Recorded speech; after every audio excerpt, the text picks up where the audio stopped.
docente en Cava y nos va a estar aclarando un poco de estas cuestiones. Hola Amanda, ¿cómo estás?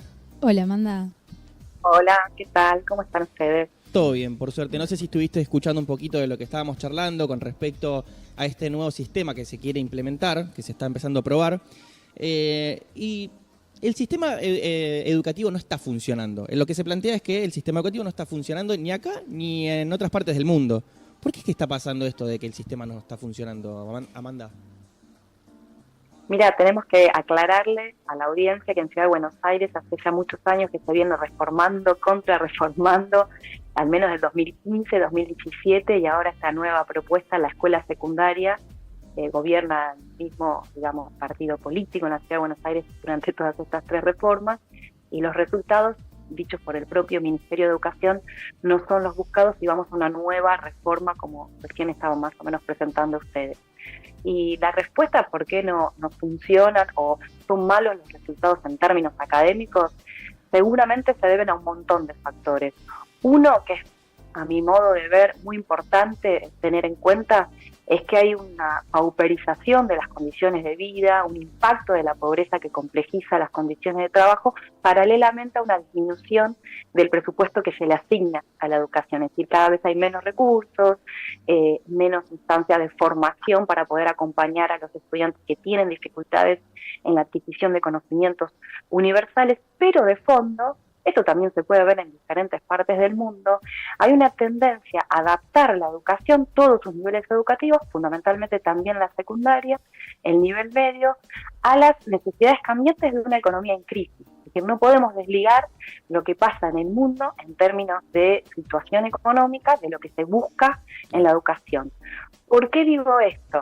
Porque cada vez estamos viendo, con estas últimas reformas que se fueron aplicando en Ciudad de Buenos Aires, que se fue degradando el contenido a enseñar. Se enseña menos, digamos, conocimientos universales, integrales, se los reemplaza por aparentemente contenidos más superficiales que requieren, digamos, los cambios de una economía y de un mercado de trabajo muy flexibilizado. Esta es la característica del mercado de trabajo a nivel mundial, que ya no necesita tantos trabajadores jóvenes muy calificados, súper calificados, porque obviamente no se está pensando en una escuela media o secundaria para ingresar a la universidad. Por eso también tenemos un impacto negativo en los ingresantes en la universidad. No todos tienen la preparación adecuada para entrar a la universidad.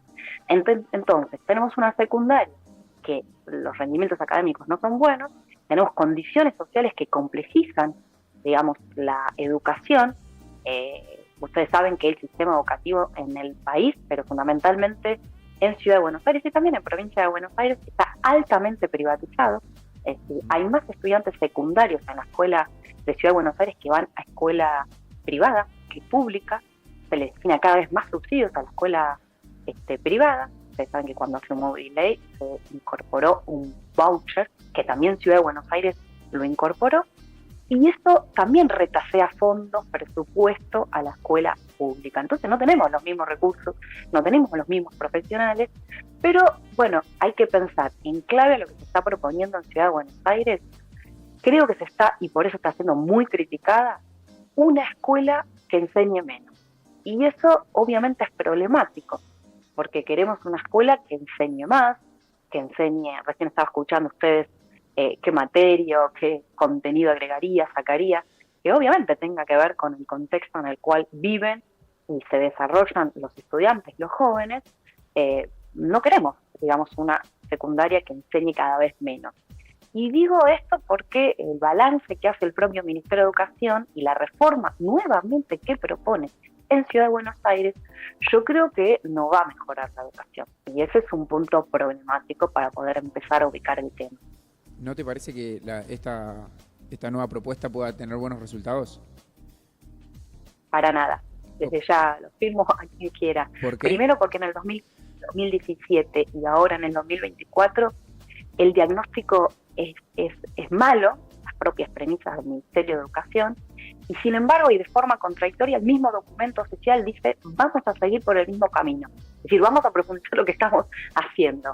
Claro. Uno a priori, ¿qué diría? Bueno, hiciste toda una serie de reformas, vos mismo decís que no te fue bien, pero vas a seguir en el mismo camino. Si cada vez va a haber menos contenidos a enseñar. Y eso lo vimos en todas las reformas que se hicieron a lo largo de estos últimos años en Capital Federal. ¿Y qué se propone como primer punto en esta reforma para aplicar en algunas escuelas piloto a partir del 2025? Centrar en matemáticas y en lengua, y en los otros espacios curriculares, o lo que denominaríamos materias, hacer simplemente espacios opcionales, espacios de tipo laboratorio de cuatrimestrales, Claro. por ejemplo, todo lo que se denomina ciencias exactas, en lugar de haber matemática, química, física, va a ser solo un área, en lugar de existir historia, geografía, formación ética ciudadana, economía, todo un área, es decir, sociales, Sí. con menos carga horaria, solamente concentrado en lengua y matemática, porque ustedes seguramente saben que las pruebas estandarizadas internacionales básicamente miden estas dos áreas, Sí. el resto no. Y E idiomas también se miden. Amanda, Entonces el gobierno quiere adaptarse a esos rendimientos, Sí. no más estandarizados internacionales, que repensar una escuela secundaria más integral, más universal, de conocimientos más sólidos, y retomo lo anterior, claro. que también te prepare para educación superior. Amanda, ¿hay algún caso en otro país, en otro sistema educativo, en el cual se haya aplicado algo similar y que haya dado resultados positivos o negativos, algo?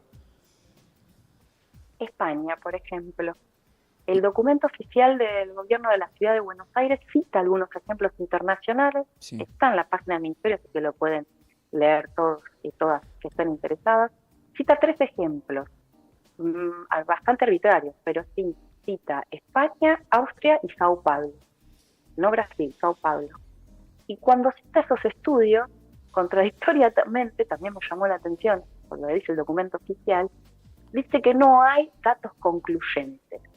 Es raro, porque Sí. se citan ejemplos que están, aplicándose aparentemente, pero que no hay, datos concluyentes respecto a los conocimientos alcanzados o medidos o evaluados por esas Sí. jurisdicciones. Dicho esto, hay una serie de innovaciones en esta reforma que se propone para la Ciudad de Buenos Aires, que también se citan ejemplos internacionales que son bastante cuestionables en el campo de las ciencias de la educación, lo que ha hecho España con su educación. Por ejemplo, ustedes recuerdan, en la década del 90 se aplicó una reforma en la Argentina que fue muy, muy negativa en sus resultados académicos, que tenía un poquito que ver con esto, ¿no? Se reemplazaban las materias o disciplinas por áreas de conocimiento, se aplicaba también un cambio en la forma de estudiar con el llamado polimodal, no sé si lo recuerdan ustedes. Sí, yo justo comentaba hace un fue ratito que yo fracaso. llegué a estudiar en el polimodal, que era primaria desde primero a noveno y después los 3 años de polimodal. Claro, después con Rodri nosotros somos más chicos, entonces la verdad que nosotros nos egresamos recién hace 3 años, o sea. Sí. Pero bueno, Amanda, te quería preguntar si vos le atribuís algo a estos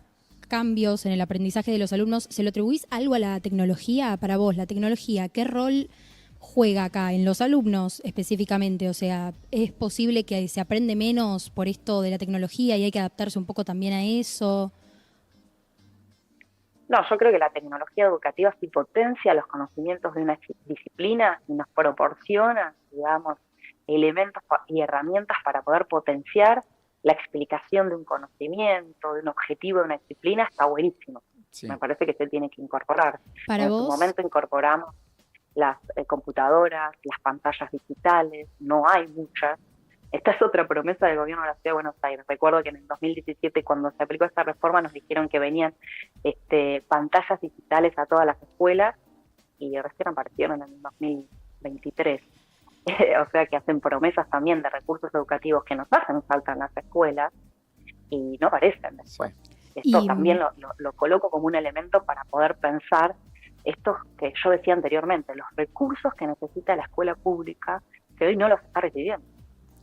claro, y después, por ejemplo, el tema del celular en el aula. Porque si bien hay profesores que lo quieren implementar o que quieren por ahí buscar actividades para hacer en el aula con el celular, después los alumnos, mismo yo lo viví, a ver, yo también usaba el celular en clase y me distraía y estaba en cualquiera. ¿Vos qué opinás sobre esto? ¿El celular va o no va en el aula? ¿O cómo lo abordás? Algunos especialistas sostienen que es un dispositivo medio que genera distracción, ¿no? Pero en general seguramente en nuestras vidas cotidianas también nos pasa, nos distrae permanentemente. Imagínense en una clase donde yo tengo 40, 45 minutos, digamos, disponibles para poder pensar y hacer ejercicios respecto a una disciplina. Yo creo que utilizado con fines educativos, lo mismo que dije anteriormente, puede servir. Sí. Y si no, se lo tiene que, digamos, minimizar su utilización Es en el complejo aula, igual eso, ¿no? porque también porque en la escuela vamos a hacer otras cosas que no hacemos cotidianamente, ¿no? Sí. Entonces eso también está bueno en la escuela, hacer cosas que yo no hago todo el día en mis otros momentos fuera de la escuela. Estoy todo el día con el celular o que puedo acceder a información, está todo bien, pero en la escuela creo que tenemos que buscar el espacio de hacer, de experimentar, de aprender otras cosas, de ver otros mundos posibles, Sí. ¿no? Que es lo que no hago habitualmente en otros momentos. Yo creo que ahí hay que limitar el uso y que sea solo con fines educativos. Creo que puede redundar en una mejora educativa en la cotidiana del aula. Estamos hablando con Amanda Martín, que es secretaria general de ADEMIS y es docente en Cava. Amanda, con respecto a esto que decías que se vienen haciendo cambios, que no vienen siendo de lo más favorables porque evidentemente no funcionaron, ¿crees que hay algo de todo lo que se hizo que sí haya funcionado y que sí se podría dejar? Mira, en Ciudad de Buenos Aires, que es lo que más conozco, creo que mi conclusión y muchas publicaciones e investigaciones al respecto lo demuestran, Buenos Aires no está aprendiendo. Para tomar un poco el logo que manda el Ministerio de Educación, ¿no? Que ustedes saben seguramente que la reforma la presentan como Buenos Aires aprende. Yo creo que Buenos Aires no está aprendiendo. ¿Y quién diagrama estas reformas? ¿Por qué se llegan a hacer esas reformas si no se escucha algo más en general? Por ejemplo, vos hace un ratito explicabas algunas cosas que podían llegar a ser buenas ideas. ¿Y por qué no se implementan? ¿A qué habría que llegar para que sí se implementen? Y yo creo que en general es una tendencia mundial a adaptar la educación a las necesidades de un mercado de trabajo, como dije anteriormente, muy precarizado, que no necesita personas muy calificadas. Entonces se descalifica pedagógicamente la educación. Y los ministerios hacen reformas entre cuatro paredes, en general no tienen experiencia educativa, no escuchan a los docentes, mucho menos a los estudiantes, que siempre están reclamando un montón de cosas que hay que atender, y hacen como si fuera la escuela, digamos, como si fuera una especie de Excel, ¿no? Todo desde sus ministerios, tratando de poner el foco en la terminalidad, en las pruebas estandarizadas, para que rindan en un plazo de tiempo para las pruebas estandarizadas, pero, digamos, no toman en cuenta factores muy importantes. 1, mayor presupuesto. 2, una reforma tiene que ser para mejorar la educación. Esto tiene que partir de los reclamos y necesidades de las escuelas, a partir de la opinión de estudiantes, a partir de la opinión de los docentes, y queremos una escuela que enseñe más, no menos, porque vos imaginate, esta generación que se tenga que educar con esta reforma en Ciudad de Buenos Aires. Les dejo la pregunta, ¿va a entrar a la universidad? ¿Va a pasar el CBC? No, porque el CBC y la estructura de la universidad no está organizada solamente en 2 áreas como pretende la secundaria. ¿Quién va a poder ingresar a la universidad ahora que está todo el tema en la actualidad respecto al ajuste y al financiamiento universitario? Y esto de si entran los que tienen más plata, los trabajadores, los hijos e hijas de trabajadores. Escúchenme, si la escuela va a ser solamente lengua y matemática, y después todo lo otro, quizás lo ves en la secundaria, quizás no lo ves. Después cuando vayas al CBC, no vas a ingresar. Solo va a ingresar el que tenga plata para prepararse de forma privada, supongo, porque la estructura de la universidad no cambia. Claro. ¿Se entiende? Amanda, sí, por supuesto que se entiende. Y yo te quería consultar, ¿qué cambios crees que se deberían implementar o para comenzar una reforma profunda? ¿Cuáles serían los primeros pasos? Yo creo que atender a las necesidades socioeconómicas de los estudiantes es muy importante. Es muy importante acompañarlos, que haya un sistema de becas, que haya un sistema de comedores, doble escolaridad en las escuelas que lo necesiten para acompañar la trayectoria de los estudiantes que tengan dificultades en la adquisición de conocimientos, que sea opcional. Para eso necesitas profesionales, profesores, atender toda la dimensión de la salud mental. Parece menor, pero yo les puedo asegurar que doy clases en muchas escuelas secundarias de la Ciudad de Buenos Aires y eso es un tema que hay que atender con profesionales porque complejiza la situación luego de la pandemia. Ustedes seguramente ya lo saben, la situación de la salud mental en la adolescencia y en la juventud se complejizó. Necesitamos acompañar esos procesos. Obviamente la incorporación de libros, de tecnología educativa, digamos, de mejor infraestructura escolar, para poder tener realmente clases de deporte, de salas de arte, de música, es decir, todos los recursos que muchas veces vemos que las escuelas privadas tienen y las escuelas públicas no. Sería un Y problema, eso hace también a lo que se denomina calidad educativa, ¿no? un problema más que nada de recursos. De recursos, de infraestructura, de asistencia, digamos, económica y social para los estudiantes que puedan continuar sus estudios. Sí. Hoy estamos viviendo una situación muy compleja. Tengo muchos estudiantes de cuarto año, incluso de quinto, les diría, es decir, que ya están finalizando la escuela secundaria y que tenían que dejar sus estudios por una situación económica que están atravesando. Esto no creo que sea patrimonio de Ciudad de Buenos Aires, creo que se debe estar viendo en muchas provincias y esto tiene un efecto inmediato. ¿Quién va a acompañar esas trayectorias educativas? Estamos viendo una situación que es al revés. Hay cada vez menos presupuesto para la educación básica. Ahora vieron que se va a tratar el presupuesto 2025, tanto a nivel nacional como en la Ciudad de Buenos Aires. Miren los números a nivel nacional y son ajustes fenomenal a la educación básica. Amanda, muy fuerte. Para ir cerrando esta nota, ¿tenemos gente en el chat que hace preguntas? Sí, acá tenemos a Jessica Cardoso que te quiere preguntar, ¿crees que tiene el mismo impacto el uso de la tecnología en primaria y en secundaria o afecta de la misma forma a los estudiantes en esos dos niveles? Bueno, el sujeto de la educación es distinto en nivel primario y en secundario, digamos. Sí. Hay diseños para incorporar la tecnología educativa para esos dos niveles que están muy bien estudiados.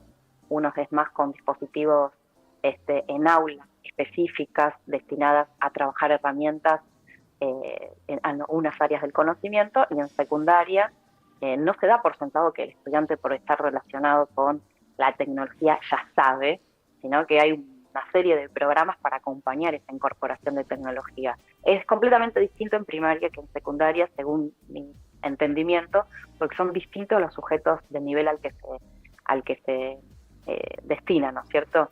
Hay estrategias y programas muy distintos que creo que acompañan cosas que, bueno, hoy los estudiantes requieren conocer y saber, y que la escuela también tiene que darle lugar, por supuesto, a eso. Buenísimo. Claro. Amanda, te agradecemos mucho por esta conexión. Hablamos con Amanda Martín, secretaria general de ADEMIS y docente en Cava. Te agradecemos un montón y ojalá que podamos empezar a resolver estos problemas desde donde corresponde, ¿no? Sí, totalmente. Y a entender que es más de un problema, no tiene que ver solamente con la educación, sino, como decías vos recién, con la economía, con un montón de aspectos más que van un poquito más allá. Sí, muchas gracias, Amanda.